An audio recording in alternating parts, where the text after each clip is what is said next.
والذین آمنوا وعملوا الصالحات، اور وہ لوگ جو ایمان لائے اور جنہوں نے نیک عمل کیے، لا نکلف نفسا الا وسعها، پھر آ گئی وہی بات، ہم کسی کو ذمہ دار نہیں ٹھہرائیں گے کسی جان کو مگر اس کی وسعت کے مطابق، محاسبہ ہوگا انڈیویجول،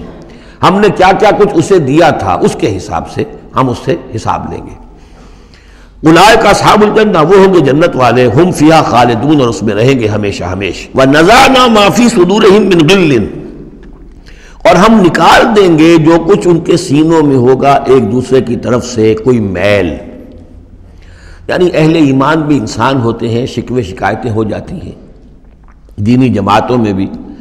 کبھی کسی معمور کو امیر سے شکایت ہو گئی، کسی امیر کو معمور سے شکایت ہو گئی، کسی ایک رفیق کو دوسرے رفیق سے شکایت ہو، انسان ہے، اور یہ معاملہ جو ہے ایسا بھی ہوتا ہے زائل بھی ہو جاتے ہیں، کچھ ایسی شکوے شکایتیں ہوتی ہیں کہ باقی رہتی ہیں، ختم نہیں ہوتی ہیں، ان کے اثرات جو ہیں وہ جذبات کچھ ایسے مجروح ہو جاتے ہیں کسی طریقے سے زائل نہیں ہوتے، لیکن فرمایا گیا ہے کئی مقامات پر یہ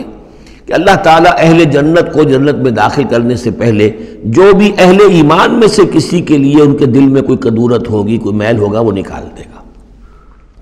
تاکہ اب جنت میں داخل ہونے والے سب سررن اخوانن علی سرر متقابلین، بالکل بھائیوں کی طریقے سے صاف دل ہو کر ایک دوسرے کے سامنے رو در رو ہو کر بیٹھیں گے،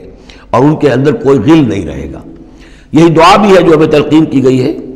اللہم اغفر لنا ولاخواننا الذین سبقونا بالایمان ولا تجعل فی قلوبنا غلا للذین آمنوا ربنا انک رؤوف رحیم، پروردگار اہل ایمان میں سے کسی کے لیے بھی ہمارے دل میں غل اور میل یا کدورت یہ باقی نہ رہنے دے، تو اپنے فضل و کرم سے دھو دے۔ وَنَزَعْنَا مَا فِي صُدُورِهِم مِّن غِلٍّ، بلکہ ان آیات پر حضرت علی کا یہ قول بھی ہے رضی اللہ تعالی عنہ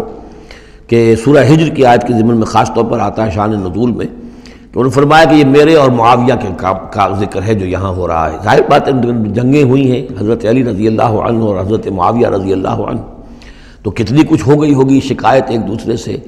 تو یہ آیتیں ہمارے لیے ہیں کہ اللہ تعالیٰ ہمیں دونوں کو جنت میں داخل کرے گا تو ہمارے دلوں سے یہ کدورتیں جو ہے وہ نکال دے گا۔